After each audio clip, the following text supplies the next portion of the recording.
Okay, guys, and welcome to the Rhine, the great industrial metropolis of Germany, allegedly. This area here with the red line around it in the base game. But the Rhineland isn't a playable country in the base game, so today we play Führerreich, the mod for what Germany thought would happen if they lost World Disagreement 1 in a world where they won World Disagreement 1. But the Rhine here is jointly occupied by Italy, led by King Vic, France, the United States, and the United Kingdom of Great Britain and all Ireland, led by King George V, who unfortunately in HOI4 mods only exists to die and unlock a focus tree. And I swear, I made that joke up myself. But we're not playing as any of those tough, sexy major countries today. We're playing as the land itself, which is currently a French puppet state, if I remember correctly. It's an ideological mess, but they do have Albert. So yes, we are puppet of France, along with a lot of other territories, and in a faction with Italy. Italy is a social democracy, France is a conservative democracy, I think. Together our faction is very strong, but alone we are very weak. We do have our own focus tree, it's unique to us, including militarizing the Rhineland. And then we have a political tree in which we have 4 options: the Rhinish Confederation, the Free State, the military mandate of France, or if we want, we can reintegrate ourselves back into Germany, and then we can stabilize it in terms of ideology. As for our industry, we have 8 usable factories right now, which is very good for a small minor country with only 3 states. But notably, we have a lot more factories than just that.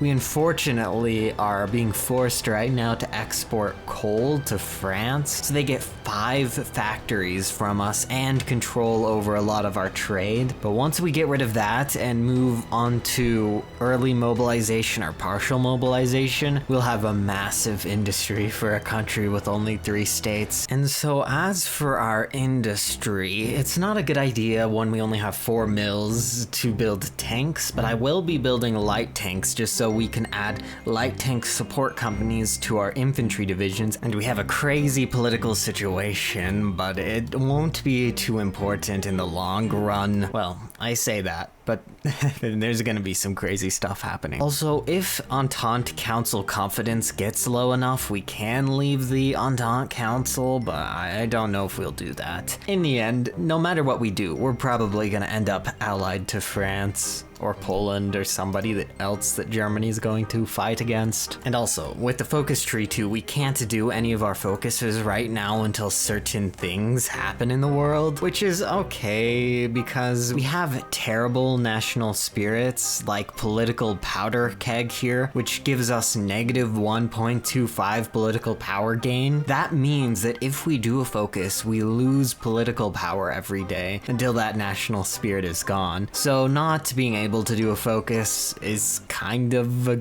good thing because we probably wouldn't be doing them anyway. And we've continued to get events that have decreased our stability and increased the popularity of more radical ideologies, which is expected, but soon we'll be able to do our focus tree and fix it, hopefully. We're training our army now to get more army experience, and our stockpiles are going up, which is good. So ideally we'll be able to introduce artillery to our divisions, and then we can get those tank companies later on. Since we will most likely be on the defensive, we'll also probably add engineer companies or keep them in. I think they're already in, or not, they're not in, but we'll probably add them in. And here it is, the equivalent of the Great Depression in Führerreich, the London stock market crash, which has in turn led to the crisis on the Rhine due to British investors pulling out and causing chaos. So now our great economy is being reduced to nothing, and the French have abandoned us, which is kind of mean. We can't do any economic recovery for a year. They also have a pretty bad national spirit, though notably not as bad as our national spirit, and we're still giving them coal exports. Okay, and following that, things have now become even worse than we expected, and there's been the breakdown of the inner-allied Rhine. We have a failing state national spirit, and we're getting even less political power than we were before. Yeah, it might not have been a good idea to make this its own independent state. Well, it's not independent. We're still a puppet of France. France just doesn't want to help us. And Italy has several different rebellions. This time the Socialist Rebellion fired. And the French, our great overlords, have at least allowed the Rhine Conference to open. That might help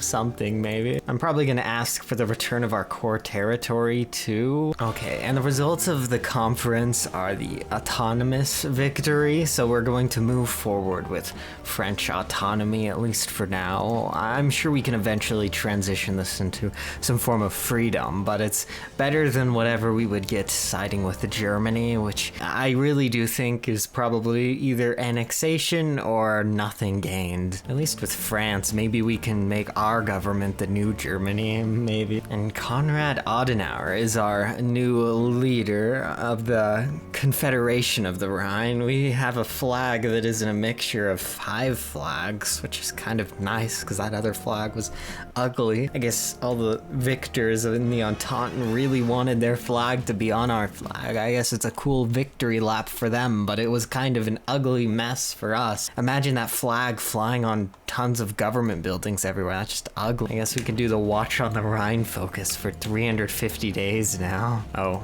it just bypasses. Okay, that's nice. And now at long last we can finally negotiate with the strikers, get back to work, and then move forward together, which will be good. We also militarized force of our own, since all those old divisions we had were actually French police divisions, I noticed. And yeah, we now have got rid of the French police template. We can join this, I guess, but I don't really know what we would gain. I guess we can get some army experience. So we've requested our territory back. France agreed to give it to us, so now we have the Saarland. And Belgium, despite us improving relations to the max with them, has refused, which I don't think matters too much, but it's kind of mean. And in the process of stabilizing the nation here, we need to deal with 3 different things: the communists, the intellectuals, and the Free Corps. We're going to ban the Free Corps, which will remove the negative national spirit we have. I don't really care too much about this one, but we'll probably ban them just for the stability, because we get a net 10% stability for banning them. If we legalize them, we get more production growth, but production growth isn't gonna be too important for us. And then intellectuals, of course, we'll protect intellectual diversity. And then we can move on to militarizing the Rhineland, finally. And then recovering the economy in 6 more months. And now, besides the French coal exports, our economy is great. And what am I going to do with this economy? Well, not build military factories. I'm going to build the railroads, because France has a lot of divisions that they will put into the Rhineland. We don't even need to make any divisions at all. But France will put so many divisions inside us that they will have no supply and then get run over by Germany just due to the fact that they don't have supply alone. So we will need to build the railway from Paris to our capital up to level 5 railroads and increase infrastructure everywhere to max. Even then, we'll have supply problems, but it'll be better. Also, it doesn't help that the French railway isn't even connected to us right now. Well, I think it is. No, it's not. For some reason, the French railway is broken, and the Maginot Railway isn't connected to the main French railway. So we'll fix it for them, because in No Step Back, you can build up railways for your allies, which is somewhat ironic. We're getting our freedom from France slowly, but now we're using that freedom to build up railways inside of France so that they can put divisions inside of us. And we're going to switch our foreign minister out to a Volkist foreign minister, a radical among moderates, to get a good consumer goods bonus, since that other foreign minister wasn't very good. He does have a slight negative political power gain effect, but political power is not very important important anymore. And Germany has now banned visas from our workers, which is an interesting move, but doesn't matter too much. We're still continuing to build up the infrastructure. We have 2 levels left. I haven't really built up the French railroads yet because I kind of hope that if I queue them up, France will build them themselves, which they have built this and then stopped. Yeah, and we need to get 2 more military factories too, so I'll build those real quick. So we can add 1 more to anti-air and then 1 to the medium flame tank support companies. And we should have enough army experience to add everything. Well, actually I think we need 10 more to get the anti-air in, and then 3 more for an artillery, and then we'll be good. Actually, I'll probably just add anti-air as a regular battalion and not a support company, so we can save some army experience. And now through focus we got a ton of new generals. I don't know why we have so many, and we're never going to be using all of these guys unless we somehow get cores on all of Germany, which I wouldn't be opposed to. Then we could field an army that big. And now we're finally fixing the economy. I guess it might be worth it to invest 20,000 construction points into another supply hub right there, but I don't know if I want to make that big of an investment. And we're finally producing some medium flame tanks and making more divisions, even though of course the French will give us a lot of divisions when the time comes. We finished building anti-air. I built a few more civilian factories. We're up to 22 now. We're on 9% consumer goods, which is very good. We're getting another research slot to add to the 4 we already have, and we should be very well defended soon. See, we really only exist as a buffer state to protect France, but we might be able to defend ourselves, maybe.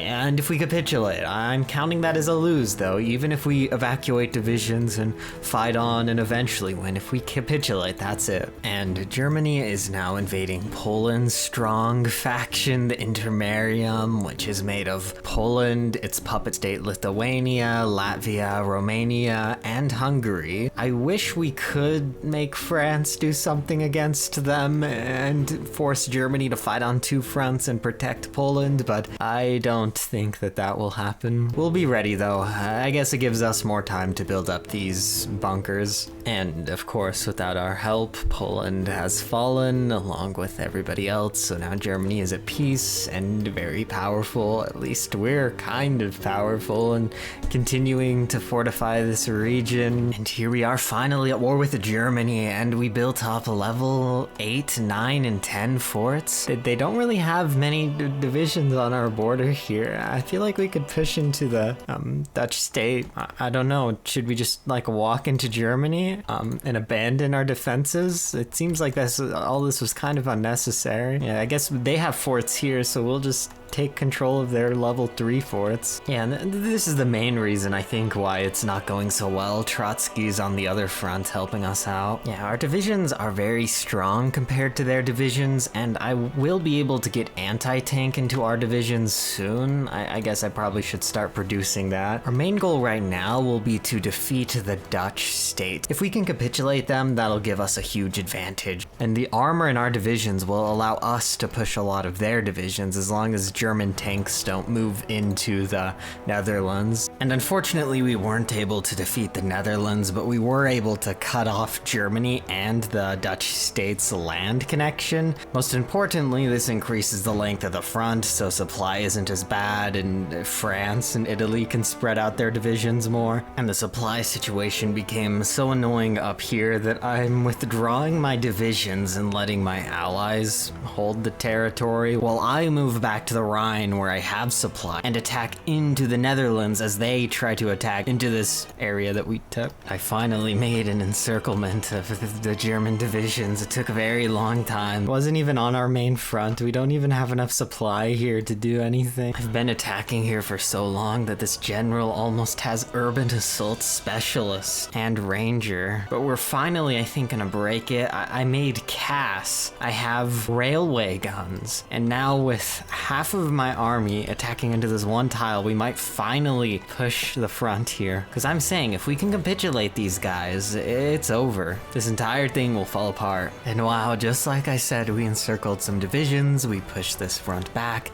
then everything else started to fall apart instantly. And now we're finally going to break into Berlin. And it's going to be our divisions leading the charge, so I think we should get all the credit, and I think we should get full control over Germany once they capitulate. See, that's half the fun of having a Rhine puppet state, is that it can double as a new German government, right? And Germany has been defeated. Anyways, I have another playthrough of this mod I did recently, if you haven't already watched that. Besides that, I guess I will see you all next time.